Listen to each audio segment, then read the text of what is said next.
Nós vamos examinar juntos o Salmo 16. Peço que você abra sua Bíblia comigo nesse texto, Salmo 16.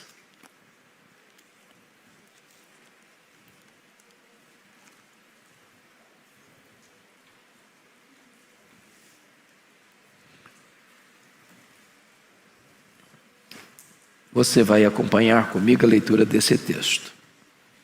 Está escrito o seguinte: guarda-me, ó Deus, porque em ti me refugio. Digo ao Senhor, tu és o meu Senhor. Outro bem não possuo, senão a ti somente. Quanto aos santos que há na terra, são eles os notáveis nos quais tenho todo o meu prazer. Muitas serão as penas dos que trocam o Senhor por outros deuses. Não oferecerei as suas libações de sangue, e os meus lábios não pronunciarão o seu nome. O Senhor é a porção da minha herança e o meu cálice. Tu és o arrimo da minha sorte. Caem-me as divisas em lugares amenos. É muito linda a minha herança. Bendigo o Senhor que me aconselha, pois até durante a noite o meu coração me ensina. O Senhor tem-o sempre à minha presença. Estando Ele à minha direita, não serei abalado. Alegra-se, pois, o meu coração e o meu espírito exulta. Até o meu corpo repousará seguro, pois não deixarás a minha alma na morte, nem permitirás que o teu santo veja corrupção. Tu me farás ver os caminhos da vida. Na tua presença há plenitude de alegria. Na tua destra, delícias perpetuamente. Amém. Bom, eu quero conversar com vocês sobre o tema: o Senhor, nosso melhor tesouro no tempo e na eternidade. Só trazendo à baila novamente algumas lembranças do que já estudamos. O livro de Salmos é o maior livro da Bíblia. O livro de Salmos tem algumas peculiaridades. Foi o livro que se demorou mais tempo para escrever. Aproximadamente 1000 anos é o período que compreende a composição desses poemas. Isso porque você tem salmos de Moisés, como o Salmo 90, escrito 1500 anos antes de Cristo. E você tem salmo pós-cativeiro babilônico, do 5º século antes de Cristo. O livro de Salmos é uma coletânea de poemas. E isto foi organizado, ordenado, dividido em 5 livros. Em 5 livros. Assim como você tem os livros da lei em 5 livros, você tem o livro de Salmos também em 5 livros. O primeiro, do 1 a 41, o segundo, do 42 ao 72, o terceiro, de 73 ao 89, o quarto, do 90 ao 106, e o quinto, do 107 ao 150. Esse livro tem vários autores. O principal deles é Davi. Escreveu maior quantidade de salmos. Mas você tem salmos de Asaf, você tem salmo dos filhos de Coré, você tem salmos de Salomão, você tem salmos de Moisés, e você tem salmos anônimos, que até hoje não sabemos quem os escreveu. Os salmos são qualificados ou classificados também por categorias. Você tem salmos de louvor, você tem salmos de penitência, você tem salmos imprecatórios, você tem salmos messiânicos. Este salmo particular, Salmo 16, como veremos, é um salmo messiânico. Alguns atribuíram este poema a Ezequias, porém, temos a plena convicção de que foi escrito por Davi. Aí você tem no símbolo da sua Bíblia aí, hino de Davi. E a referência que nós temos no Novo Testamento acerca desse salmo, nos dá a garantia de que quem o escreveu de fato foi Davi. Porém, quando Davi escreve o salmo, que nós chamamos de Salmo 16, ele está olhando não apenas para ele, mas ele está apontando para o Messias, porque ele faz declarações aqui que não combinam com ele, homem como você e eu, que tem o final da vida concluído aqui pela morte. Quando você vai a Jerusalém hoje e vai visitar o cenáculo, lá está o túmulo de Davi. É possível que foi alguma coisa preparada para os turistas visitarem, mas o certo é que Davi foi sepultado em Jerusalém. E ainda hoje você pode visitar o seu túmulo. Mas quando você lê nesse salmo, por exemplo, verso de número 10, verso 9 e 11, você sabe que Davi está falando para alguém que não é ele mesmo, para alguém que é chamado na Bíblia de filho de Davi, aquele que Davi recebeu a promessa de que ele teria um herdeiro, que teria um trono, e o trono é eterno, o seu reino jamais passará. Então os versos 9 e 10 não estão falando de Davi que escreveu o salmo, mas estão falando do Messias. Alegra-se, pois, o meu coração e o meu espírito exulta, até o meu corpo repousará seguro, pois não deixarás a minha alma na morte, nem permitirás que o teu santo veja corrupção. Então, Davi morreu, foi sepultado, e o seu túmulo pode ser visitado. Porém, o filho de Davi, Jesus Cristo, nosso Senhor, o Messias, o seu corpo não viu corrupção. O seu túmulo foi aberto de dentro para fora. O seu túmulo está vazio. E você pode também visitar o túmulo de Jesus, mas ele não está mais lá. Ele ressuscitou. E eu gostaria que você confirmasse isso comigo, através de dois apóstolos, que foram os apóstolos mais destacados no livro de Atos.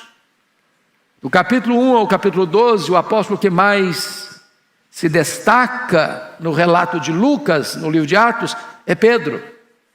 Dos capítulos 13 a 28, o apóstolo que mais se destaca é Paulo.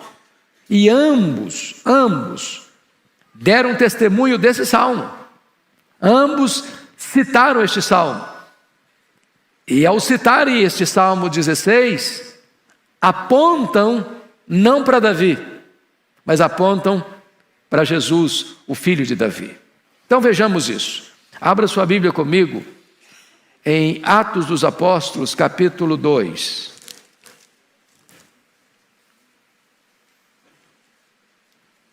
A partir do verso 22.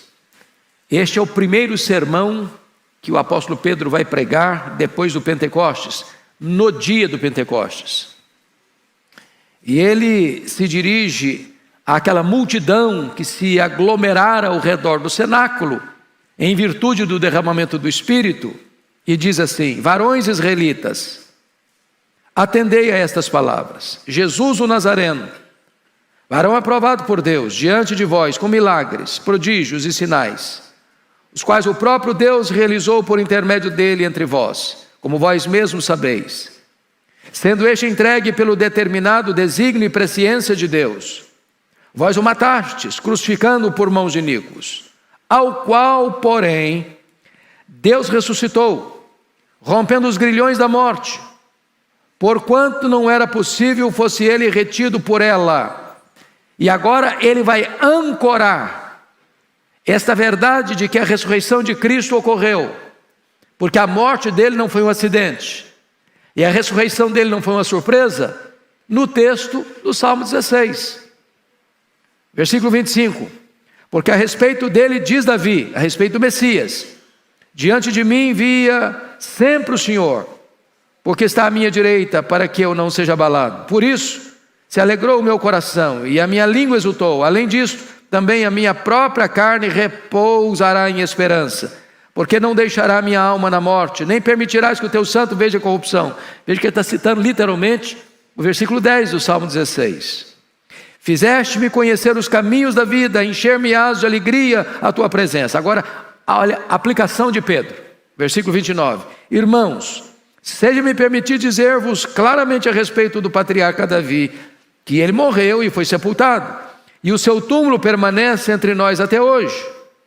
Sendo, pois, profeta, ou seja, sendo Davi profeta, e sabendo que Deus lhe havia jurado que um de seus descendentes se assentaria no seu reino, no seu trono, melhor dizendo, prevendo isso, referiu-se à ressurreição de Cristo, que nem foi deixado na morte, nem o seu corpo experimentou corrupção.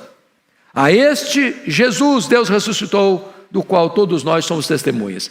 Então, no sermão de Pedro, no dia de Pentecostes, ele vai provar que Jesus ressuscitou, remetendo os seus ouvintes ao Salmo 16, versículo 9 e 10. Para mostrar para nós que Davi não estava se referindo a ele mesmo, mas como profeta estava se dirigindo ou se referindo a Jesus, o Messias, o Salvador. Então, você tem uma comprovação aqui de que o Salmo 16 é um salmo messiânico. Mas esse testemunho não é dado apenas pelo apóstolo Pedro. Esse testemunho também é referendado e reafirmado pelo apóstolo Paulo. Vamos dar uma olhadinha nisso, no discurso de Paulo, na sua primeira viagem missionária, quando ele estava em Antioquia da Pisídia. Olha lá Atos 13 comigo. Atos 13. Veja vocês que agora nós estamos vendo uma pregação que não ocorre em Israel, em Jerusalém, mas no território gentílico. Atos 13, 35. Então vamos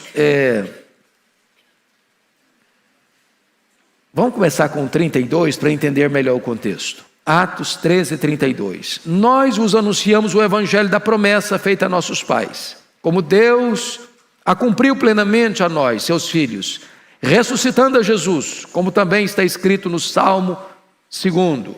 Tu és meu filho, eu hoje te gerei. Isso é uma afirmação também de um salmo messiânico, que é o Salmo 2. Verso 34. E que Deus o ressuscitou dentre os mortos, para que jamais voltasse à corrupção. Então, notem isso. Houve ressurreição antes da ressurreição de Cristo, no ministério de Elias, no ministério de Eliseu. Mas as pessoas que ressuscitaram naquela ocasião, voltaram a morrer. Ressuscitaram com um corpo mortal. Agora, notem o que diz. E que Deus o ressuscitou dentre os mortos, para que jamais voltasse à corrupção. Ou seja, quando Cristo ressuscitou, ele ressuscitou com um corpo de glória, ressuscitou com um corpo imortal, ele não voltou mais a morrer. Desta maneira o disse, e cumprirei, versículo 34, e cumprirei a vosso favor as santas e fiéis promessas feitas a Davi. Por isso também diz em outro salmo, e esse outro salmo aqui é o Salmo 16. Não permitirás que o teu santo veja corrupção. Porque, na verdade, tendo Davi servido a sua própria geração, conforme o desígnio de Deus, irmãos, olha que frase preciosa. Vamos destacar isso aqui? Tendo Davi servido a sua própria geração, conforme o desígnio de Deus. Você e eu precisamos servir a nossa geração, conforme o desígnio de Deus. Adormeceu, usando uma metáfora para a morte. Foi para junto de seus pais e viu corrupção, ou seja, Davi não ressuscitou. O túmulo de Davi pode ser visitado em Jerusalém. Seu corpo virou pó. Versículo 37. Porém, aquele a quem Deus ressuscitou, que é Jesus, o Messias, não viu corrupção. Tomai, pois, irmãos, conhecimento de que se vos anuncia remissão de pecados por intermédio deste, que é Jesus, e por meio dele, que é Jesus, todo o que crê é justificado de todas as coisas das quais vós não pudesse ser justificados pela lei de Moisés. Então, Paulo está pregando em Antioquia da Pisídia, na Galácia do Sul, na primeira viagem missionária, e quando vai provar que Jesus ressuscitou, ele retoma, ou retorna, ou ancora sua mensagem no Salmo 16. Portanto, esse é um salmo o quê? Messiânico. Bom, esse salmo, agora nós vamos trabalhar a exposição do salmo. Esse salmo tem 3 verdades principais que eu quero destacar. Primeiro, Jesus é o Senhor da vida. Segunda verdade, Jesus é o conquistador da morte. Terceira verdade, Jesus é a alegria da eternidade. Vamos repetir essas 3 frases? Primeiro, Jesus é o Senhor da vida. Repete comigo. Jesus é o Senhor da vida. Segundo, Jesus é o conquistador da morte. Vamos juntos? Jesus é o conquistador da morte. Terceira verdade, Jesus é a alegria da eternidade. Vamos juntos? Jesus é a alegria da eternidade. É sobre essas 3 verdades essenciais que Davi vai falar para nós agora neste salmo. Então vamos ver a primeira delas. Jesus é o Senhor da vida. Está aí nos versos 1 a 8. A primeira coisa que eu noto aqui é uma oração cheia de confiança. Versos 1 e 2. Guarda-me, ó Deus, porque em ti me refugio. Diga ao Senhor, tu és o meu Senhor. Outro bem não possuo, senão a ti somente. Há 3 coisas dignas de destaque aqui nesta oração cheia de confiança. Primeiro, aqui há um pedido e há uma justificativa. Qual é o pedido? Guarda-me, ó Deus. Guarda-me, ó Deus. E aqui há uma justificativa do pedido. Porque em ti é refugio. Davi foi um homem que viveu muitos perigos. Quando você dá uma lida na biografia do Davi, numa sentada só, você chega à seguinte conclusão: Davi teve paz na vida até o dia que Samuel foi na casa do pai dele e entornou azeite na cabeça dele. Ele era feliz, cuidando das ovelhinhas, correndo para lá, para cá, defendendo as ovelhas dos lobos, dos leões, das feras, compondo música, tocando harpa, atirando pedras nas feras. Mas do dia que o azeite foi entornado na cabeça dele, parece-nos, ao ler a biografia dele, que ele não teve mais tranquilidade. Assumiu o trono, ajuntou riquezas, conquistou territórios, formou um exército, adquiriu fama, mas a vida dele foi uma vida atribulada. Atribulada. Nunca descansou. Ele foi um homem de guerra, de luta, de batalha, de conflitos, de tensões. Ele vivia encurralado, entrincheirado por muitos perigos. Esse pedido aqui não é retórico, é uma necessidade real. Guarda-me, ó Deus, guarda-me, ó Deus. Talvez você e eu não enfrentemos hoje todos os riscos que Davi enfrentou nos seus dias, mas não deveríamos nós fazer a mesma oração hoje? Guarda-me, ó Deus. Há muitos perigos que são visíveis, notórios, mas há outros, talvez mais perigosos e mais sutis, que nós não os vemos, que nós não percebemos. Na linguagem do Salmo 116, são laços de morte, e nós precisamos de discernimento, e nós precisamos de sabedoria, nós precisamos de proteção. E esta oração é muito oportuna e pertinente até hoje. Guarda-me, ó Deus, guarda-me. Na linguagem do Salmo 73, é Deus quem segura a nossa vida com a sua mão direita, nos guia com o seu conselho eterno e nos recebe na glória. Se Deus tirar a mão dele de cima da gente, nós somos frágeis demais e não conseguimos sequer ficar de pé, escorados no bordão da autoconfiança. Guarda-me, ó Deus. E ele vai dar a justificativa, por que ele está fazendo essa oração. Veja você, porque em ti me refugio. Ou seja, ele faz porque sabe quem é Deus. E ele não só sabe quem é Deus, ele tem de fato se refugiado em Deus. Deus é o seu escudo. Deus é o seu protetor. Deus é o seu libertador.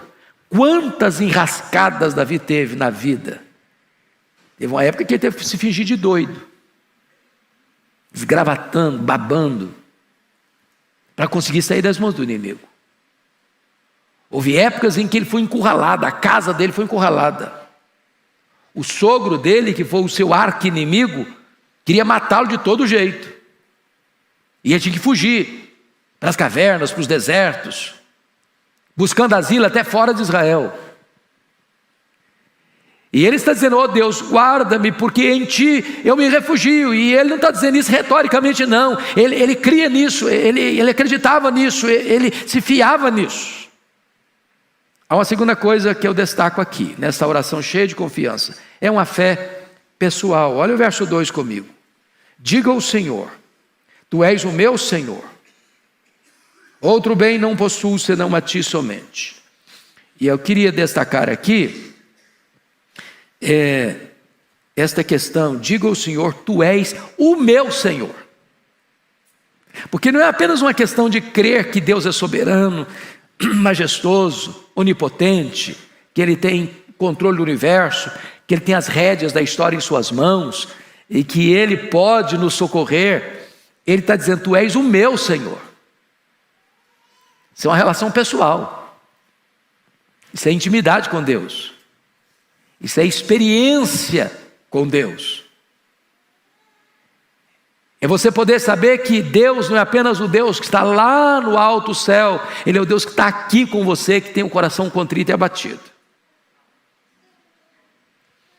Mas mais, você vai notar ainda no verso 2, que este homem refugiado se vê herdeiro, e sua herança é o próprio Senhor. Olha aí comigo o verso 3, aliás o verso 2, na parte B. Outro bem não possuo senão a ti somente. Olha, quem está escrevendo esse salmo é um homem riquíssimo. Se você quiser conhecer um pouco da riqueza de Davi, é só ler lá o quanto ele deu dos seus tesouros pessoais para a construção do templo de Jerusalém. Ele não construiu, quem construiu o templo foi seu filho Salomão, mas toda a provisão do templo ele já deixou preparado. Então era um homem muito rico, mas desapegado das coisas materiais. Era um homem muito rico, mas ele sabia que a herança dele não era ouro, não era prata, não era rebanhos, não era terra, não era coisas do aqui, do agora, mas era o Senhor. Outro bem não possuo senão a ti somente. E ele não só diz que Deus é a melhor herança, Deus é a única herança. O que ele está dizendo? O homem mais rico se torna o homem mais pobre, como um mendigo, na hora que morre. Porque o que ele leva para a sepultura? Quanto do seu dinheiro? Quanto das suas fazendas? Quanto dos seus rebanhos? Quanto da sua caderneta? Quanto dos seus investimentos na bolsa? Quanto de barra de ouro? Quanto de investimentos no mercado financeiro? Quanto ele leva? Leva nada. Ele desce a cova igual um mendigo. Os ossos dele se secam e viram pó, do mesmo jeito que os ossos do mendigo. Isso levou o John Rockefeller, o primeiro bilionário do mundo, a afirmar que o homem mais pobre que ele conhecia era o homem que só tinha dinheiro. Feliz é o homem que pode entender isso, o que Davi afirmou: outro bem não possuo senão a ti somente. Deus não é apenas o seu refúgio, verso 1, mas Deus é também a sua herança, no verso 2. Lembra do Salmo 73, do conflito, das angústias de Asaf, que estava invejando o ímpio que prosperava? O cara tinha dinheiro, o cara tinha saúde, o cara tinha amigos, pelo menos os bajuladores que o cercavam, e ele, piedoso, todo dia afligido, todo dia castigado, e ele tem inveja, quase que os seus pés resvalam, até que ele entrou na casa de Deus e atinou com o fim do ímpio. O ímpio só tem dinheiro, não tem mais nada, ele só tem saúde, até o dia que o corpo dele é surrado pela doença. Mas quando o ímpio morre, ele perece. Mas ele diz: eu tenho o Senhor, eu tenho o Senhor. Que verdade bendita é essa que Davi está expressando. Mas agora, vamos à segunda lição desse texto. Uma companhia cheia de prazer, nos versos 3 e 4. Olha aí comigo. Quanto aos santos que há na terra, são eles os notáveis, nos quais tenho todo o meu prazer. Muitas serão as penas dos que trocam o Senhor por outros deuses, e os meus lábios não pronunciarão o seu nome. Então eu chamo a sua atenção para um aspecto muito importante, que é o que eu chamo de comunhão vertical, verso 1 e 2, com a comunhão horizontal, versos 3 e 4. Ou seja, quando você tem comunhão com Deus, você vai procurar também ter comunhão com quem anda com Deus. Davi sabia exatamente o que significava alguém que trocava o verdadeiro Deus por outros deuses. Talvez uma das maiores tentações que o povo de Israel viveu ao longo da sua história, até o cativeiro babilônico, é que Israel viveu sempre flertando com outras divindades. Às vezes que Israel caiu desastradamente, é porque Israel deixava o seu Deus para se curvar diante de outros deuses. Um exemplo clássico disso é quando Moisés subiu ao Monte Sinai e o povo falou: cadê o nosso líder? Tem 40 dias que ele não aparece, ele não vai aparecer mais não, acho que ele deve ter morrido para lá e ele não vai chegar mais. E aí chegaram para o Arão, o irmão dele, falou: Arão, você dá um jeito de arrumar um Deus para nós. Aí pegaram os brincos, os braceletes, os objetos de adorno, de ouro, e botou tudo aquilo no fogo, e Arão fez um bezerro de ouro. E o povo diz: esse bezerro é o nosso Deus. A idolatria, irmãos, é uma loucura. Ela tira o siso, a inteligência. Porque notem vocês o que é uma pessoa fabricar um ídolo, forjar uma imagem, montar a figura de um bezerro, que foi feito pela mão do homem, e agora você diz: aquilo que eu fiz é o meu Deus. Na linguagem do profeta Isaías, no capítulo 44 do seu livro, ele pega a seguinte imagem: o camarada sai com um machado na mão, hoje é motosserra, e ele vai lá derruba uma árvore, e ele faz esta árvore em toras, e ele pega parte desta árvore e bota no fogo para fazer comida, para almoçar, para jantar. E a outra parte desta árvore ele entrega nas mãos de um profissional da área, que vai fazer um ídolo, uma imagem bonita, que depois vai cobrir de prata ou de ouro, para não oscilar. E vai dizer para essa imagem: você é o meu Deus. Então, o que Davi está mostrando para nós, no verso 3, é que o prazer dele não está naqueles que trocam o Senhor por outros deuses, conforme o verso 4. Mas o deleite da alma dele na área de relacionamento, de convivência, está no verso 3: quanto aos santos que há na terra, são eles os notáveis, nos quais tenho todo o meu prazer. Comunhão com aqueles que esposam a mesma fé que você tem em Deus. Em outras palavras, Davi está dizendo: eu não tenho prazer na convivência com os apóstatas. Ele não gasta tempo para estar em aliança com aqueles que trocaram o Senhor por outros deuses. E você vai perceber uma coisa, o que está escrito no versículo 4, ele não está falando do pagão, ele não está falando daquele que nasceu num berço de escuridão, e cresceu num berço de escuridão, e nunca conheceu a verdade. Leia comigo de novo o verso 4, preste atenção no que ele está dizendo. Muitas serão as penas dos que trocam o Senhor por outros deuses. Ele está falando daquele que caminhou com ele um dia, na mesma fé, na mesma crença, nos mesmos valores, nos mesmos princípios. Aquele que professava o nome do Senhor como seu Deus. E de repente um fato aconteceu. A apostasia chegou. E a pessoa não crê mais como cria. Ela não aceita mais as mesmas verdades que defendia. Ela rejeita todo aquele conteúdo doutrinário, teológico que um dia ela abraçou. E ela joga tudo fora e agora abraça uma outra fé pagã, idólatra, sem nenhuma consistência com a verdade das Escrituras. E Davi está dizendo: nesses a minha alma nos comprais. Eu não tenho prazer em conviver com eles.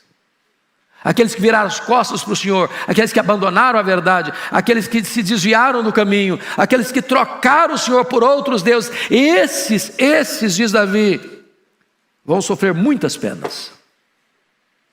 Porque não há esperança fora de Deus, não há salvação fora da verdade, não há vida fora daquele que é a fonte da vida.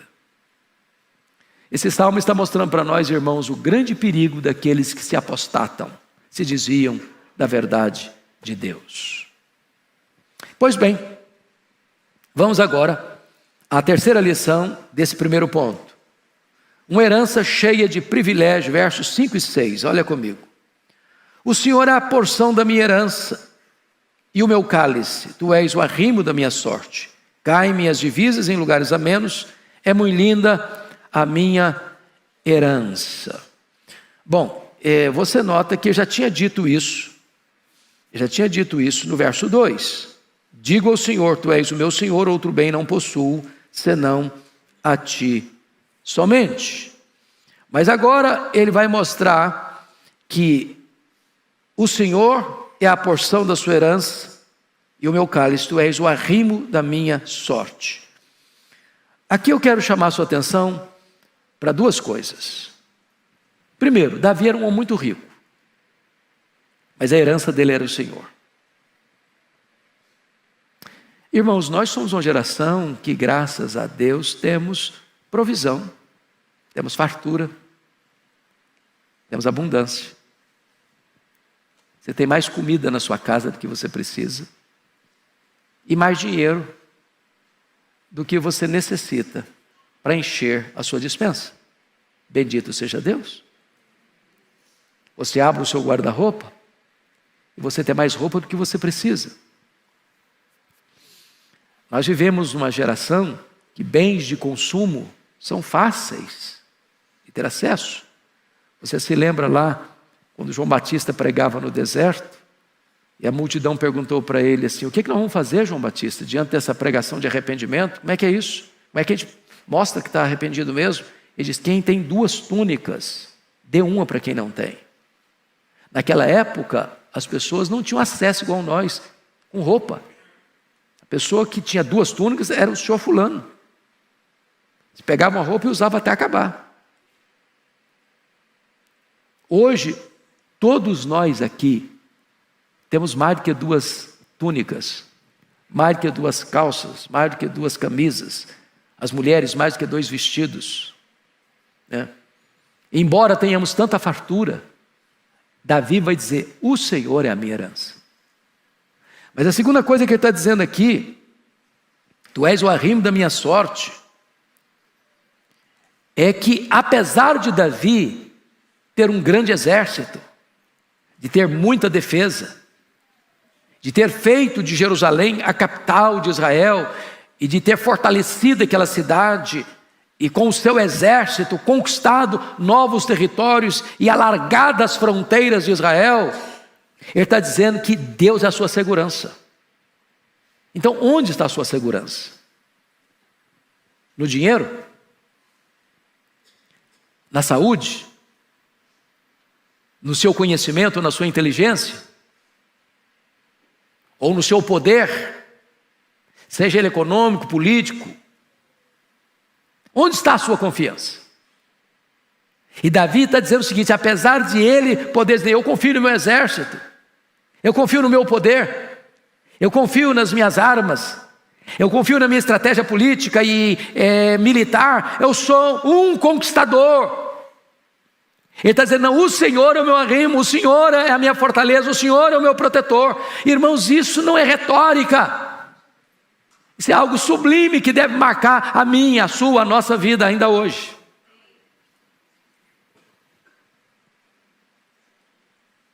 Mas vamos ver agora uma quarta verdade, ainda nesse ponto.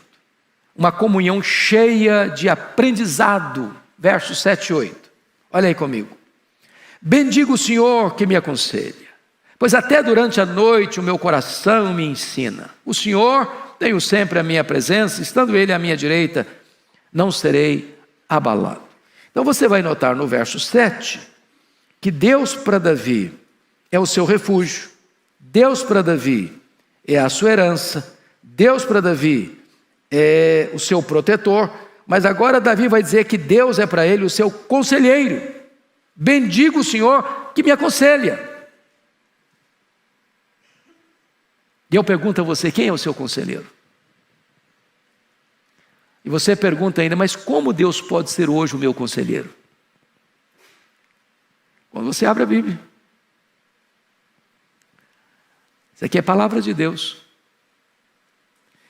E se você, ao caminhar pela vida, ao tomar decisões, ao fazer um negócio, seja pequeno ou grande, na sua empresa, no seu trabalho, ao ter que tomar uma decisão, seja na vida pessoal, conjugal, familiar, profissional, você consultar a Deus, e consultar a Deus não é uma coisa mágica, não é uma caixinha de promessa que só tem coisa boa, nenhuma exortação, nenhuma repreensão, só promessa de bênção. Você pode criar uma ideia equivocada. Mas se você for para a Escritura, para examinar todo o conselho de Deus, se você pautar sua vida pela palavra de Deus, sendo dirigido pelos conselhos de Deus, Deus é também hoje o nosso conselheiro. É o nosso conselheiro. Você não caminhar fiado na sua sabedoria, mas na sabedoria divina.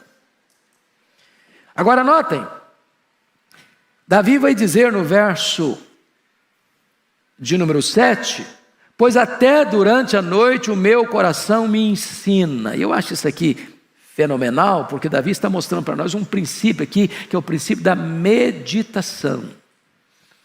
Me permita usar uma ilustração do campo, da região rural, da pecuária. Você sabe que o boi, a vaca, tem 2 estômagos. Você vê um animal pastando, ele está pastando o tempo todo, vai pastando, está comendo. Ele ingere aquilo. Depois ele vai parar ou vai deitar e ele vai passar aquele alimento de um estômago para o outro, que ele vai ruminar o alimento. Às vezes a gente lê a Bíblia atropeladamente, apressadamente, sem parar, sem refletir.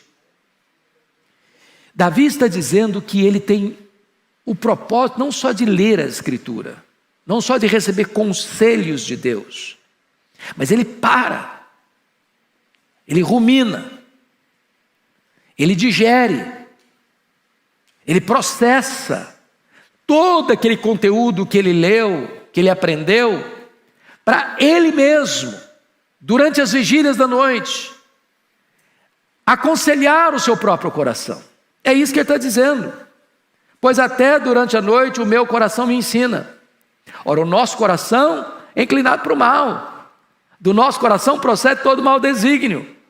Como é que você vai ter o seu coração como mestre, como conselheiro? O seu coração só brota aquilo que você joga nele. Se você entulhar o seu coração de coisa ruim, o que vai brotar de lá? É coisa ruim. Se você passa a noite inteira só assistindo seriado e as coisas mais complicadas da vida acontecendo ali diante dos seus olhos, o que é que o seu coração vai trazer à tona? É aquele conteúdo. Entretanto, se você alimentar-se da palavra de Deus, ler a palavra de Deus, para meditar na palavra de Deus, à noite o seu coração não vai estar aí com fantasias perigosas, o seu coração vai estar focado naquilo que você aprendeu de Deus, e isso vai se tornar diretriz para a sua vida.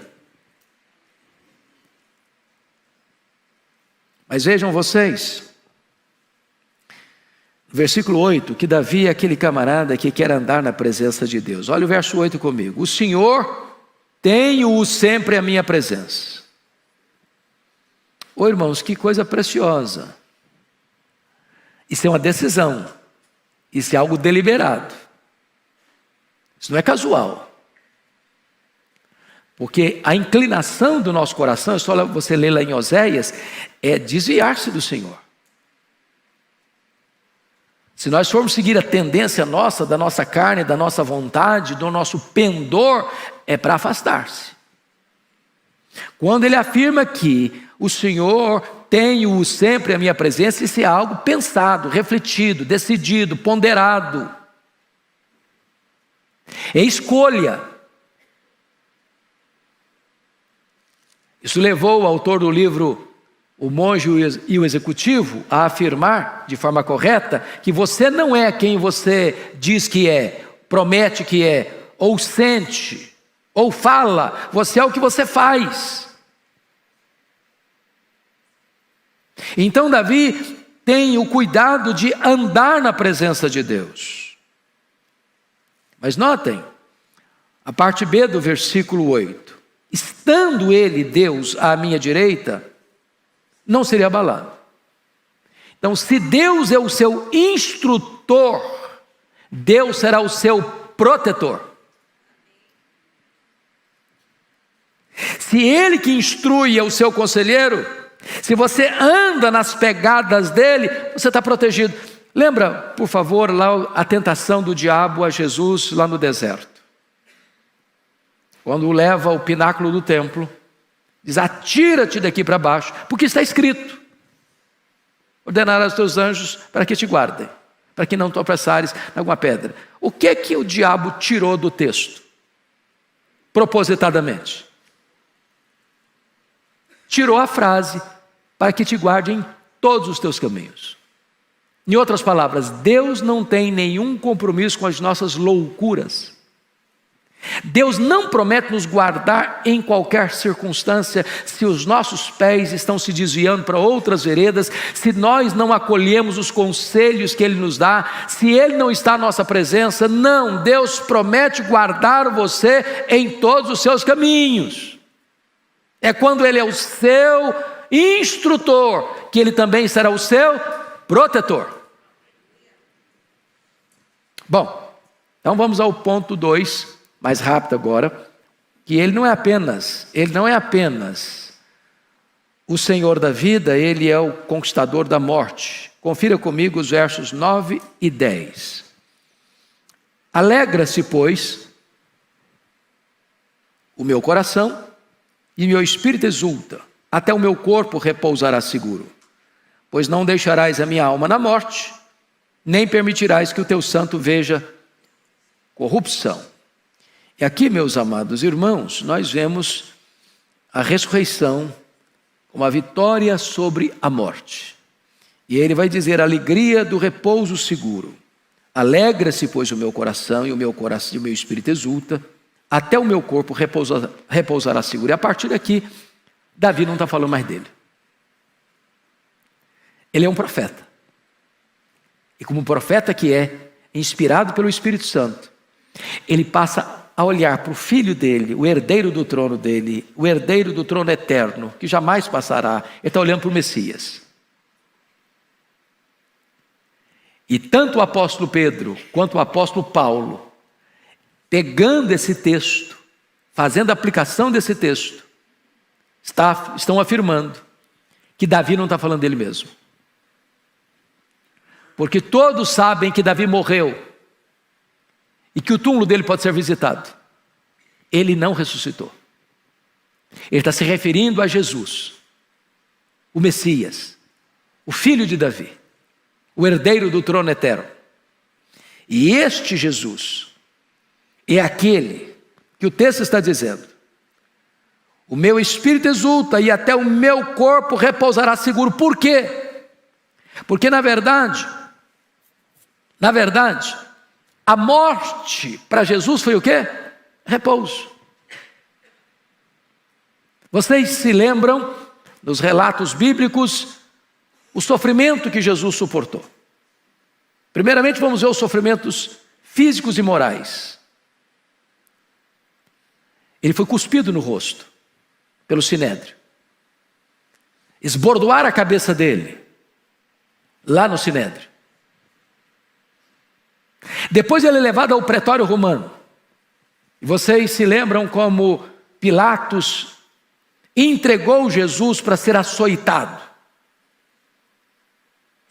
E naquela época os açoites eram crudelíssimos, porque os chicotes eram feitos de correias de couro cru, com pedaços de osso na ponta, e quando o carrasco batia com fúria o seu chicote e arrancava o chicote, lascas de carne vinham, os ossos ficavam expostos, as vísceras poderiam ser vistas.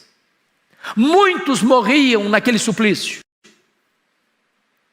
Se não bastasse isso, Jesus, todo supliciado, tem uma coroa de espinho pontiaguda a ferir-lhe a fronte. E ainda ter que carregar nu, pelas ruas de Jerusalém, o pesado lenho. E ser esticado naquele leito vertical da morte, com dores, com cãibras, com sede.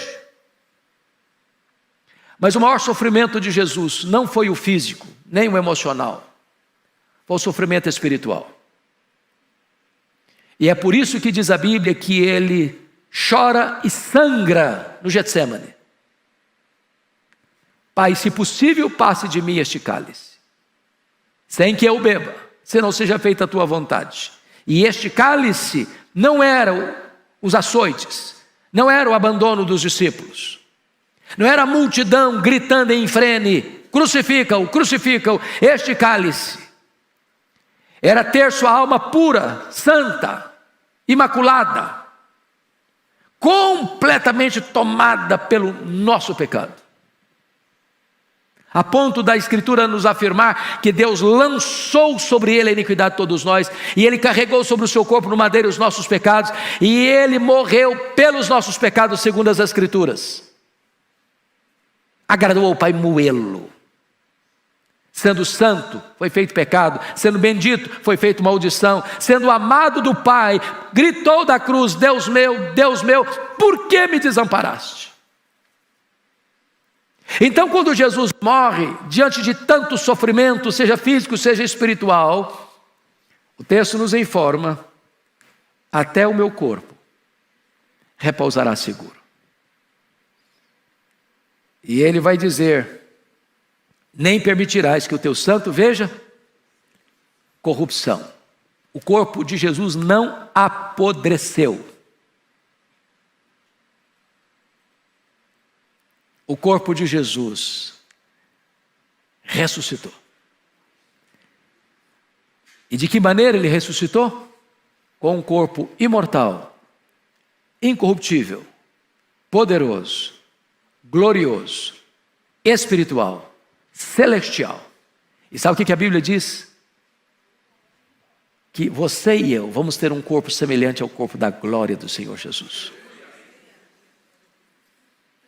A Escritura diz que morrer agora em virtude da morte e ressurreição de Jesus, não é para nós uma tragédia mais. Segundo Coríntios 5,8 diz que morrer é deixar o corpo e habitar com o Senhor.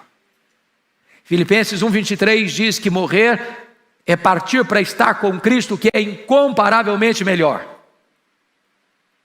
A Escritura diz que em Apocalipse 14,13 que bem-aventurados são aqueles que desde agora morrem no Senhor, para que descansem das suas fadigas e as suas obras os acompanhem. Então esta é uma verdade magna que estamos aprendendo aqui. A convicção da ressurreição. Pois não deixarás a minha alma na morte, nem permitirás que o teu santo veja corrupção. E o que é glorioso, irmãos, é que o apóstolo Paulo, interpretando essas verdades, lá em 1 Coríntios, capítulo 15, verso 20, ele vai dizer, mas de fato Cristo ressuscitou, sendo ele as primícias dos que dormem. Ou seja, quando Jesus entra na morte, e diz a Bíblia que se as pessoas, os ímpios, as autoridades humanas e espirituais soubessem disso, jamais teriam crucificado o Senhor da glória, porque é uma espécie de conspiração divina. Quando os inimigos pensam que estão prevalecendo sobre Jesus, e judeus e gentios se uniram para matar o autor da vida, eles jamais podiam imaginar que Jesus entraria nas entranhas da morte, arrancaria o aguilhão da morte, mataria a morte, inaugurando a imortalidade com a sua ressurreição. Ele reverteu o quadro, ele virou a mesa. E ele, Jesus, é a garantia de que nós ressuscitaremos. Então, vamos ao último ponto. Primeiro, o Senhor é o quê? Senhor da vida. Segundo, Jesus é o quê? Conquistador da morte. Mas agora, em terceiro lugar, Jesus é a alegria da eternidade. Olha comigo o versículo 11, por favor. Tu me farás ver os caminhos da vida. Na tua presença a plenitude e alegria. Na tua destra, delícias perpetuamente. Então veja você que em lugar da morte você tem vida abundante. Você e eu podemos, como Paulo, olhar na cara da morte e perguntar, onde está a morte a tua vitória? Onde está a morte o teu aguilhão? Tragada foi a morte pela vitória. Embora é o último inimigo a ser vencido, e embora a morte ainda nos traga sofrimento tão atroz, a morte já morreu, para nunca mais ressuscitar. Mas o vencedor da morte entrou nas entranhas da morte, matou a morte, ressuscitou e inaugurou a imortalidade. Louvado seja o Senhor. Mas veja mais, os caminhos da vida só existem na presença de Deus. Na tua presença a plenitude e alegria. Meus irmãos, isso aqui eu chamo de filosofia da vida. Porque chama a sua atenção que na época do Novo Testamento, era muito comum no mundo uma doutrina chamada de hedonismo. Os epicureus eram hedonistas. Lembram de Paulo em Atenas discutindo com os epicureus? Os epicureus acreditavam nisso. Que não tem eternidade, não tem céu, não tem inferno, não tem amanhã, não tem futuro. A vida é apenas uma rápida jornada do berço à sepultura.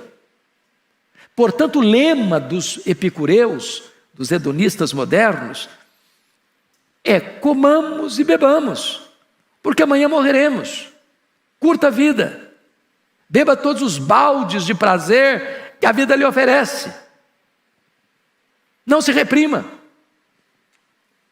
Mas a questão é, o homem tem conseguido encontrar a verdadeira alegria jogando esses baldes de prazer para dentro dele? Eu costumo pensar na seguinte cena. Eu, quando às vezes venho para cá, domingo de manhã, eu passo na frente de uma boate.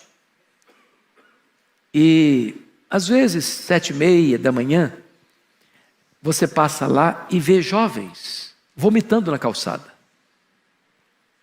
a cara amarrotada. A pergunta é, qual era a proposta daquela programação da boate? Era arrebentar com as pessoas? Está na placa lá, venha para cá que você se arrebenta todo. Se você vier, você vai vomitar. Não, não é essa a proposta. Qual é a proposta? Aqui tem vida, aqui tem música, aqui tem festa, aqui tem celebração, aqui tem prazer, aqui tem diversão. Venha que a vida está pulsando aqui dentro. E tudo que o homem experimenta, e você pode conferir isso lá em Eclesiastes 2, quando Salomão procurou a felicidade. E onde ele procurou a felicidade? No riso, nas gargalhadas, nos happy hours da vida. Onde ele procurou a felicidade? Na bebida, no fundo de uma garrafa.